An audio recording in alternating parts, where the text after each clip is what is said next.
te vois pensif là. J'ai l'impression que tu as quelque chose de spécial à me dire aujourd'hui. Non, non, non, j'étais dans un combat spirituel, Fatima. Un combat tu sais. spirituel, mais tu es assis là. Non, mais pour moi, le combat spirituel, tout ce qu'on a vu jusque maintenant, ça m'a tellement aidé. Oui. Et dans ce combat spirituel, il ne faut pas oublier que Dieu nous aide, Fatima.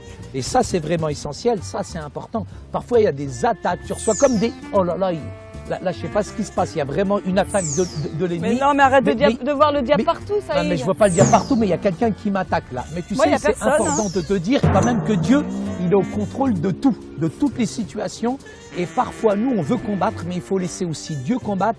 Et quand c'est Dieu qui combat, sache qu'il connaît tout, il sait tout, il est au contrôle de tout, Fatima. Mais ça y est, est-ce que tu penses, regarde, tu reçois des pierres, est-ce que tu penses que vraiment Dieu, il est au contrôle de tout? Bien sûr que Fatima, c'est une question qui est très délicate en même temps. Mais si je te dis oui, ça voudrait dire que Dieu, finalement, ne nous laisse pas faire un choix.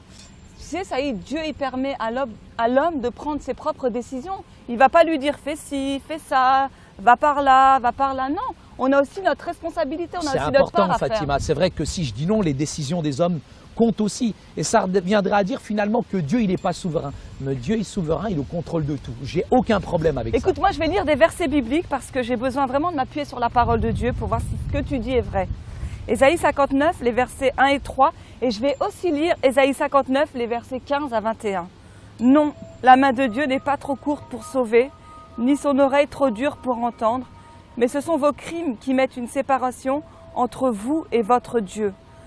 Car ce sont vos péchés qui vous cachent sa face et l'empêchent de vous écouter, car vos mains sont souillées de sang. La vérité a disparu, et celui qui s'éloigne du mal est dépouillé. L'Éternel voit d'un regard indigné qu'il n'y a plus de droiture. Il voit qu'il n'y a pas un homme, il s'étonne de ce que personne n'intercède. Alors, son bras lui vient en aide et sa justice lui sert d'appui. Il se revêt de la justice comme d'une cuirasse et il met sur sa tête le casque du salut. Il prend la vengeance pour vêtement et il se couvre de la jalousie comme d'un manteau. Il rendra à chacun selon ses œuvres, la fureur à ses adversaires, la pareille à ses ennemis. Il rendra la pareille aux îles. On craindra le nom de l'Éternel depuis l'Occident et sa gloire depuis le soleil levant. Quand l'ennemi viendra comme un fleuve, l'Esprit de l'Éternel le mettra en fuite. Un Rédempteur viendra pour Sion, pour ceux de Jacob qui se convertiront de leurs péchés, dit l'Éternel. Voici mon alliance avec eux, dit l'Éternel, mon esprit qui repose sur toi, et mes paroles que j'ai mises dans ta bouche ne se retireront point de ta bouche, ni de la bouche de tes enfants, ni de la bouche des enfants de tes enfants, dit l'Éternel, dès maintenant et à jamais. Tu vois, c'est vraiment un excellent texte, Fatima, que tu viens de nous lire. On voit en tout cas que là, le peuple d'Israël, enfin, ils étaient complètement là dans la désobéissance et en même temps, ils avaient quand même commis beaucoup de péchés. Eh bien, tu vois, dans ce chapitre, Fatima, on voit une chose, c'est que Dieu, oui, ça y est, dis-moi, Dieu dans sa souveraineté, Dieu dans sa bonté, Dieu a donné à Israël la liberté finalement de faire ce qu'il veut. Faire ce qu'il veut, c'est-à-dire qu'il leur a quand même laissé la liberté, le choix. Tu sais, ça y est, dans les versets que j'ai lus, je m'aperçois que Dieu, en quelque sorte, il aurait changé de stratégie. Tu sais, finalement, on peut voir que Dieu a envoyé un Rédempteur à Israël, non pas pour les sauver de leurs ennemis, mais pour les sauver de leurs péchés. Et ça veut dire que finalement, Dieu, il est au contrôle de tout. Heureusement, Fatima, la volonté de Dieu, tu sais, elle est faite malgré parfois notre nature qui est rebelle, qui résulte finalement de ce libre arbitre. Dieu, il exerce son contrôle grâce à l'aide des gens qui le prient. Et la façon finalement dont Dieu contrôle, je dirais, tout est entre ses mains, Fatima. Tous ceux qui prient finalement font la volonté de Dieu. Et tu vois, quand un chrétien prie, c'est important parce qu'il y a une prière agissante, puissante qui intervient. Et là, en plus, on se bat quand même aux côtés de quelqu'un qui est le maître de l'univers. Donc notre prière, elle peut être que puissante et efficace entre les mains de Dieu, Fatima. Tu sais, Saïd, je pense qu'il y a une prière, comme tu dis, qui est active. Et la prière, c'est une arme pour le guerrier. Parce que finalement, on ne doit pas se laisser atteindre par toutes les difficultés, rester passif. Non, on doit être un combattant, on doit être un guerrier. Et l'arme du guerrier, c'est quoi? C'est la prière. C'est la prière. Et c'est un combat qu'on mène avec qui? Qu'on mène avec Christ. Évidemment, toi et moi, nous savons que Dieu n'a pas créé le mal. Il n'a pas créé ce qui est bien. Mais l'ange le plus magnifique, tu sais bien, Fatima, Lucifer, il a tellement été dévoré, lui, par l'orgueil qu'il voulait prendre lui-même la place de Dieu. Et à cause de ça, il a été précipité, il a été chassé du ciel. Et là, il a essayé encore aujourd'hui de tourner toute l'humanité, toute la création finalement contre Dieu. Mais quand Adam et Ève étaient dans le jardin, tu te rappelles Fatima? Oui.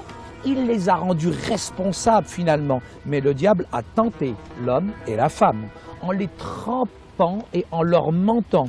Mais tu sais ce qui s'est passé Fatima à ce moment-là? C'est que dans le jardin d'Éden, l'homme a laissé finalement le mal s'installer.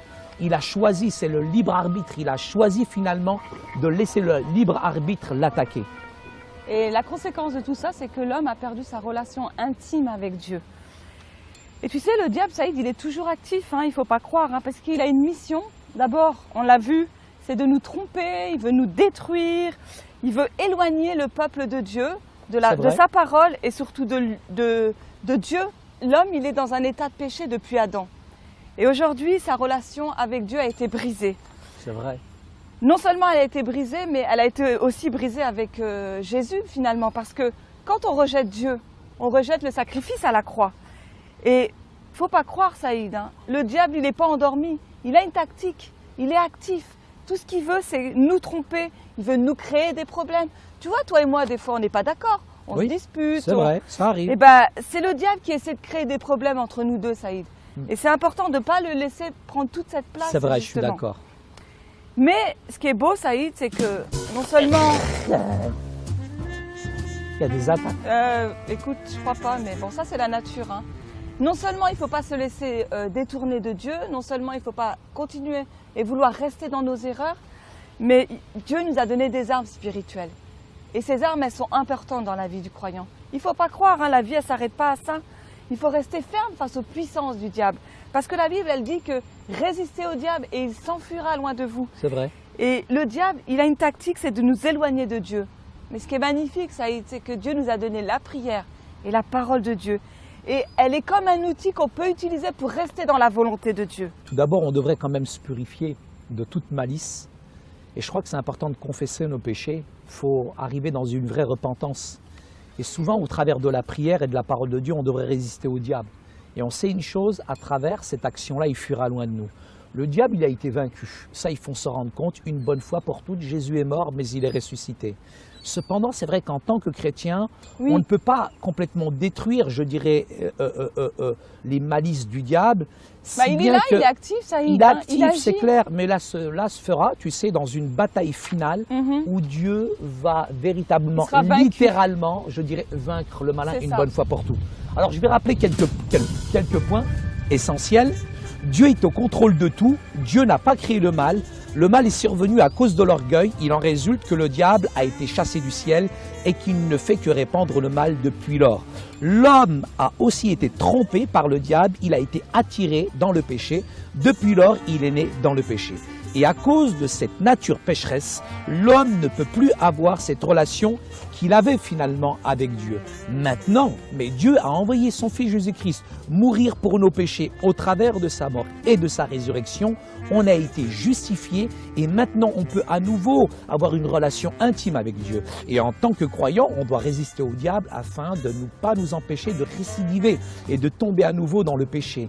Eh bien, simplement, dire un grand merci à ceux, à celles qui nous ont écoutés, à ces petits canards qui m'ont plus ou moins perturbé. Et nous sommes dans un combat spirituel que déjà Dieu a remporté une bonne fois pour toutes sur la croix.